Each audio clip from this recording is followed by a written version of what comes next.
time to show them what we're made of! Yeah! Okay, that gives us about 2 days to design and test our fusion engines and build our fleet of interstellar warships. Any questions? Hey guys, it's Johnny 2000, and as I've been digging through all the archived Bibles of old Nickelodeon shows and Cartoon Network from the 2000s, I've been finding some really awesome stuff with like original character models. And what I did not expect was not being able to find the original pitch documents for Jimmy Neutron. Yeah, the boy genius from 2002 is unaccounted for before the 2000s, at least so I thought. It was through a little bit of research and deep diving on YouTube videos that I found the actual inception of Jimmy Neutron and why they didn't really need these original pitch documents. If you're fans of Jimmy Neutron, congrats, because there's only a few of you that know the complexity that really go into making a CGI show so impressive like this. And you know what? Nickelodeon also took a run for their money when they took a chance on this really indie property that was originally just a production house in Texas.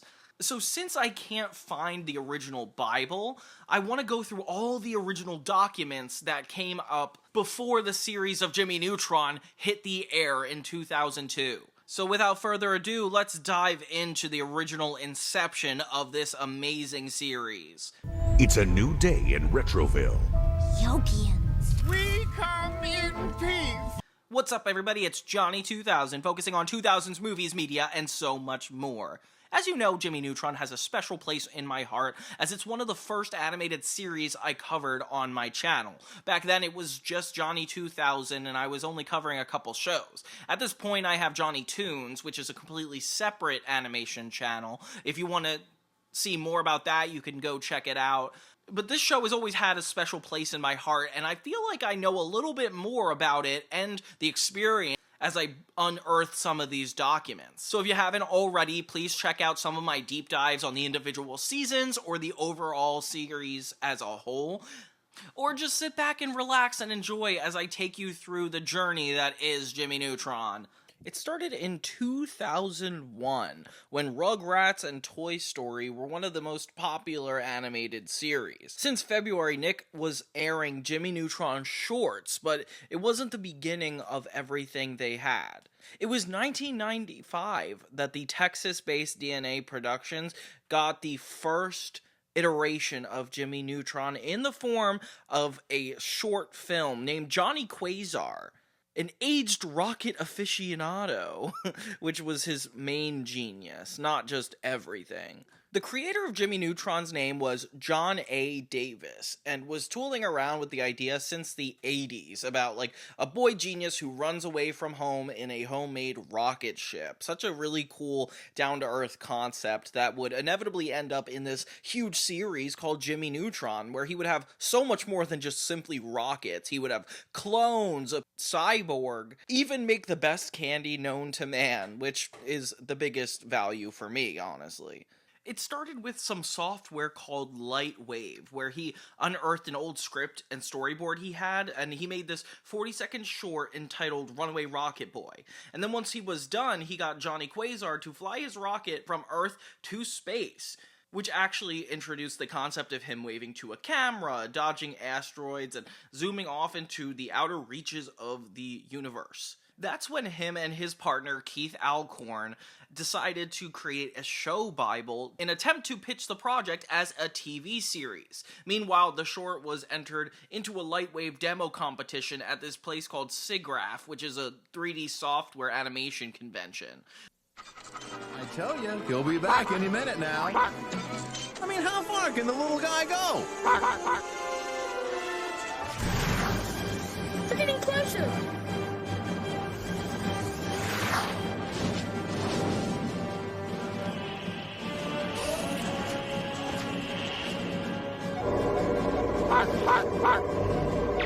Hold on!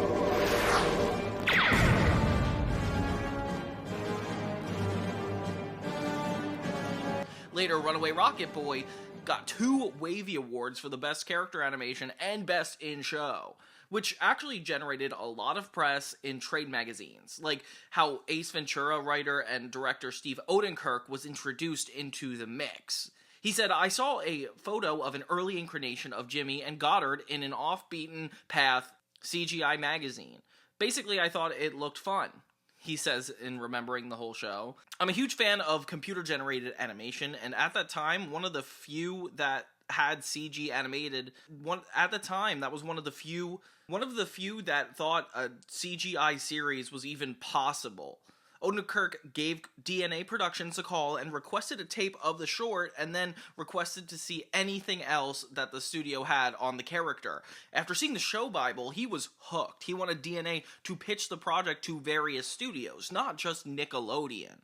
At first, it was Odenkirk's official animation studio, Odenkirk's Entertainment involved, which you could remember as the monkey on the end screen, which was such a big deal at the time. Like, I keep replaying that nostalgically in my head. They had some kooky ideas about this kid who was half Bart Simpson, half Einstein, and they just fell in love with him, says Albie, president of film and TV entertainment at Nickelodeon at the time. He was so much of a perfect Nick kid who has a sense of adventure and invention, but still grounded in the everyday world that struck an emotional chord for us. Visually, we thought it was a great style, what John calls a future retro style, evocative of the contemporary return to tomorrow trend that was going on at the time, and the fact it was a CGI character felt that it could really do well across their division. So DNA and Odenkirk worked together to collaborate on a pilot for a TV series. The 3D animation special, Santa vs. Snowman, was produced by Odenkirk's Entertainment and aired on ABC in 1997. In 1998 is when Odenkirk and Davis sent the pilot to Nickelodeon. The Nickelodeon people even flew to Dallas to meet up with them, and they said they definitely wanted to talk about a TV show, which is crazy they even set him up like that. But that wasn't the only thing on the Nickelodeon mind. They said that they really wanted to talk about a feature film, which was insane because that was not what they were expecting. "I was astounded," he said. In December, Paramount and Nickelodeon presented the Entertainment and Nickelodeon production, Jimmy Neutron, Boy Genius, directed by John A. Davis and produced by Steve Odenkirk, John Davis, and Albie Heck. DNA convinced Nickelodeon to start with the feature film first. You can't base a feature on series assets because they won't hold up on the big screen. But with the feature film first, we'd have most of the universe constructed already, Davis said. And because we go so many places, we'll have this big digital backlot that we could use consistently and to expand from there, which is super cool. It's funny to think that they started with wanting to do a 13-minute pilot, but then started out with the movie first. It was after the pitch that Bob Odenkirk boasted about the 3D technology and how interested he was on using it. Nick wanted to do a test, though, because the CGI animation wasn't 100% perfect yet. So they decided to do a bunch of shorts that would test out the production and see if they could actually come up with enough episodes in the time span they would need, as opposed to, like, making it now and having it one episode a year. Like, that would be crazy. It was fall of 1999 that they got a green light to start production on the feature film, so the characters and world could finally take shape. What Nickelodeon liked so much about the Jimmy Neutron character was that he was a genius, and despite that, he still liked kid-type thing, which is the grounded element that was really necessary. It definitely mirrored Nick's programming philosophy of making kids' dreams come true in the plots. As you can remember, Fairly Odd Parents at the time, SpongeBob being underwater, there was something like supernatural about the circumstances these kids could be living in. That's when they started really bringing the heart to the show. So Davis and Odenkirk dove into their own childhoods and looked for things that could have captured their imaginations back then. They thought about what a kid would create if they had the ability to create any kind of gadget. With that in mind, Davis expanded on the character's love of rockets, which spurred the creation of the amusement park and rocket scene of the film, which was such a good scene. Like, when they actually blast off to Kids of America into the sky when their parents are gone. Yeah, that's the best part of that movie.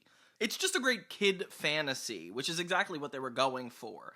Many of Davis's own influence, like Ray Hawson and the Thunderbirds, made their way into the film. Then they had a giant chicken monster to make an homage to Godzilla, which I had no idea was a whole connection. Like, Poltra is such a crazy character. I can't even believe they have it come back during the show. The shows and films he liked as a kid definitely introduced neat gadgets, cool passageways, and creatures, which would actually inspire the world of Jimmy Neutron. Odenkirk stretches that the project was very collaborative and took ideas from various people and his 6-year-old daughter Zoe. She came up with the burping soda invention and even gets a special thanks in the credits for her contribution, which is so sweet. Aww.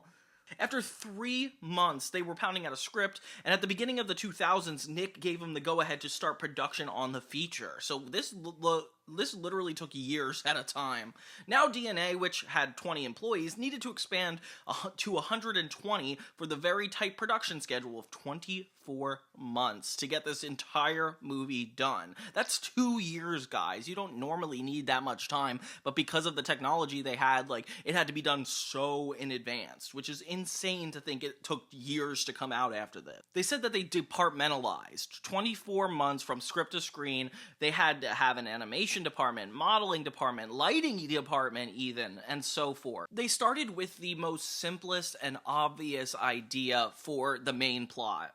A kid that just wishes they didn't have to deal with their parents, and what do you know, the parents end up go missing the next day. And we actually get to see how something that looks so good can deteriorate over time. Kind of like Timmy Turner having a wish and regretting it the rest of the episode.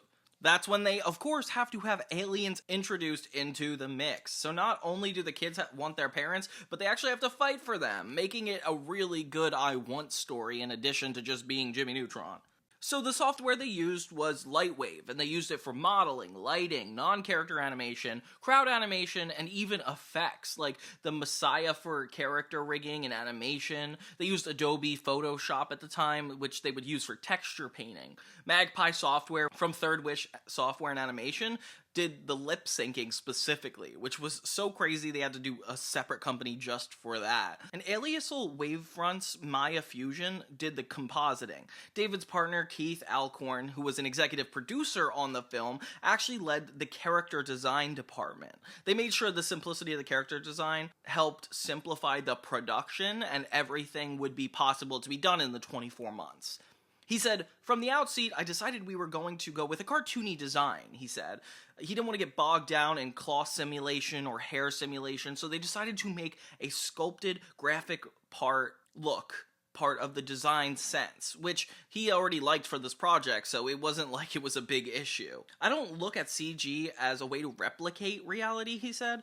"I think there's something there about coming up with outlandish designs, doing them in 3D, that gives this like cinematic feel. You get a cartoon that has some realistic shadows and reflections, and it doesn't look like it belongs in the real world for good reason." They wanted to make sure that the characters had huge heads with big hair and could accommodate everything in this over-exaggerated cartoony style. Work on the sets and work on the characters happened parallel, like at the same time. They were modeled in Lightwave, and the dozens and dozens of facial targets for the speech. Their skeletons were added in Project Messiah, which was used for the animation, and then the body language and facial expressions and lip sync was recorded by the actors. We follow a traditional style of animation in terms of pose to pose with antics and exaggeration and overshoot that you couldn't get with photorealistic animation, says Davis. It was very caricatured. Even the crowds were hand animated. "We would break it down in terms of how close we were going to get the characters," he said.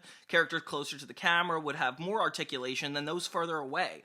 To save animators' times, the crew would replicate characters, offset them, and swap body parts to create differences between them to make huge crowds. Like, they filled the Yokian area with 6,000 aliens that were based on like 30 different animation loops.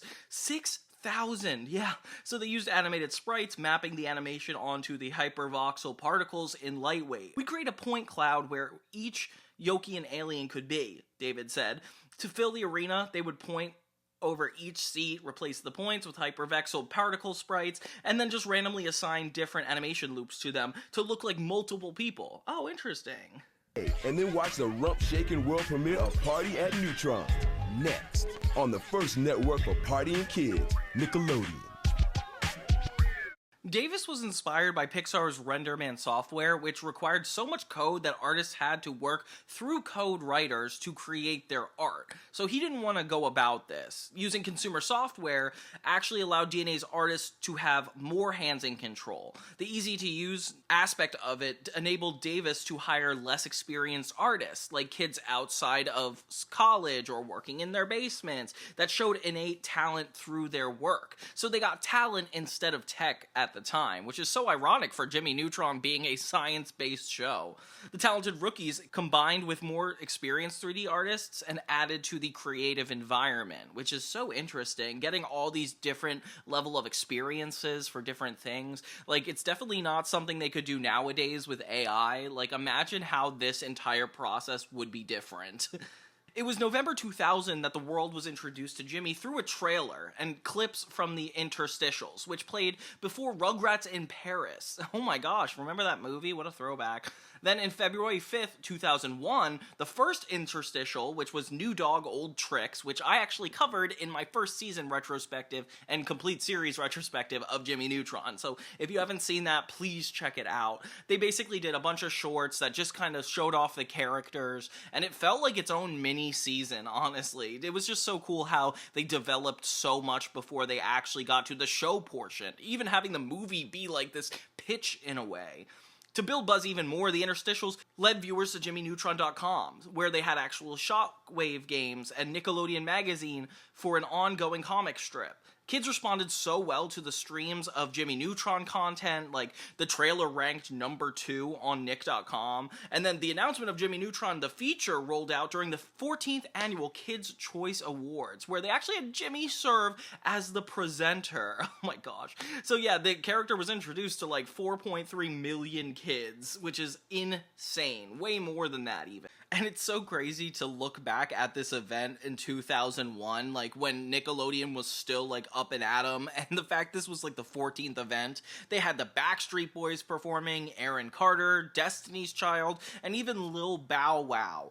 And yeah, the winners at that year was like The Grinch Who Stole Christmas for favorite movie, Jim Carrey for the favorite movie actor, Drew Barrymore for movie actress, and the favorite TV show was Malcolm in the Middle at the time, with the favorite cartoon being Rugrats. Favorite female singer was Britney Spears, and this is just a time capsule of like really what was going on at the time. For me, I'm the most interested in favorite video game, which was Tony Hawk's Pro Skater 2, which I hear a lot in the nostalgia community as being like a good point in time. They also, of course, had to make a big deal out of the soundtrack because it's one of the most iconic things Jimmy Neutron was known for. In 2001, Nickelodeon signed a deal with Jive Records to release the film's official soundtrack under the new Nick Records label, something that would actually jumpstart this whole production. Adding to the attraction, the soundtrack featured popular singers like Britney Spears, NSYNC, the Backstreet Boys, Little Romeo from the show Little Romeo, and Aaron Carter, which just happened to also be the very successful people behind the Kids' Choice Awards, which is so exciting. Even now, Jimmy Neutron ranks as the top 20 in cartoons 6 to 11. Which actually tracks impressions and various characters on the show. John A. Davis, the guy who created Jimmy Neutron, always puts Nickelodeon at forefront of why it became so successful, because of course Johnny Quasar would not have gone as far as it had if he actually never met Nickelodeon. They really put faith in him as a first-time writer and director, and DNA Productions as a first-time feature studio, making all these, like, kids with dreams able to bring their stuff to life. And the future of Jimmy Neutron only got even more impressive, as they had, like, a Macy's Day Parade with a float of him in it in 2002, and then they had the TV series, which literally went on for, like, 3-4 years of 3 seasons. They even said, and you don't even have to be a big studio to do this, Davis said. We're just guys in a garage working with programs we bought. Our garage got bigger, that's all. Hopefully Jimmy will do well and open the doors for other companies that were where we were just a few years ago, which is really cool that it's like this huge come-up story. See, I always thought this was just something that went really right that led to a spin-off film and then a spin-off TV show, but really it was the spin-off film was the main centerpiece, all intended for a later TV show that they spent years promoting. If anything, all of this was a cleverly calculated plan to get Jimmy Neutron into the forefront of kids' lives, and wow, did that work. Especially considering later they had a crossover with Fairly Odd Parents, which is so interesting because Fairly Odd Parents episodes are so much easier to put together than CGI ones. Like, they had to do years in advance just for Jimmy Neutron, so it makes sense that they did the first one and then 2 and 3 together. Like, what an interesting concept. The initial episode, When Pants Attack, is actually set 1 month after the events of the movie, and it opens to Cindy's dog Humphrey, which is so interesting because of course they had to have the reference to the shorts that led to it. A couple of funny inconsistencies I noticed was that Mrs. Fowl got shrunk by Jimmy's shrink ray during the movie, and if it takes place 1 month later, I don't know how he got her back to full size. This is the episode where we actually mention Sheen's mom, which is crazy because it never came up ever again. The episode also got copyright issues because of the Go Jimmy Jimmy song from the movie, which is so crazy that Nickelodeon's own record company wasn't working in favor of that. Like, they couldn't put it on iTunes because of that specific track. But it was made available on Paramount Plus alongside the rest of the series, but then it got removed because of the same rights issue. Okay, but you can find this original one on the DVD and VHS tape releases, so that kinda is helpful. It's also left intact during the show's rerun. Then the character models were also significantly changed until when it was put to series. Like, Jimmy now wears the full-length jeans and white-gray sneakers instead of, like, what he wears in the show. Cindy wears a green halter tank, khaki pants, and her hair is styled in a single ponytail, unlike the two that she had in the movie. Her eyelids also are now a grayish purple to kind of age them up a little bit. Carl doesn't have any suspenders, and Sheen's shirt collar and sleeve cuffs are now teal instead of purple. Starting in this episode, which is the first, Jimmy's voice becomes deeper and more understandable from his high-pitched, scratchy voice from the movie. Carl, Sheen, and Cindy's underwear are first shown in this episode, which is kind of weird. This is the only episode in the series to have a regular title card, which all of the following episodes just have its titles shown in front of the rotating atom, which is very interesting to notice. The plot of this episode is also similar to a canceled episode of another Nick show, Invader Zim, if you remember that. It was called When Pants Ruled. In fact, the episode was planned to be produced, but Nick told the creator of Invader Zim, Vasquez, to leave it be due to its premise being too similar to the episode. I guess they just probably didn't tell them. Ultimately, the series was canceled before that episode even came to light, so it is kind of crazy that that almost had a piece of history there. It's so interesting to think that the film was so popular, and yet the show almost got even more popular, with fans saying that it's a lot more impressively written than the show itself, which is so crazy. Of course, it saw success right away with a 4.3 million viewer mark on Nickelodeon. Insane. Of course, it was canceled before its 4th season, with DNA Productions going bankrupt because of the performance of the movie The Ant Bully. But that's stuff I learned through other people's videos, not necessarily this one. It was definitely a big loss for the company, so producing the 4th season would have been the only thing to save it, but Nickelodeon couldn't purchase them at the time, which is insane. So yeah, it was no surprise that Jimmy Neutron didn't have, like, its own official pitch bible, and it's really cool to see all the work they put into the original shorts to make this show work. I'm always interested in learning how Nickelodeon's development process went on, because even the Timmy Turner one was weird to me. But yeah, if you guys want more pitch bibles or behind the scenes early revisions of these old classic cartoons, don't forget to subscribe to Johnny 2000 or Johnny Tunes. I'm making these a lot, and I really love diving into the story of it all. So thank you guys so much, and have a great day.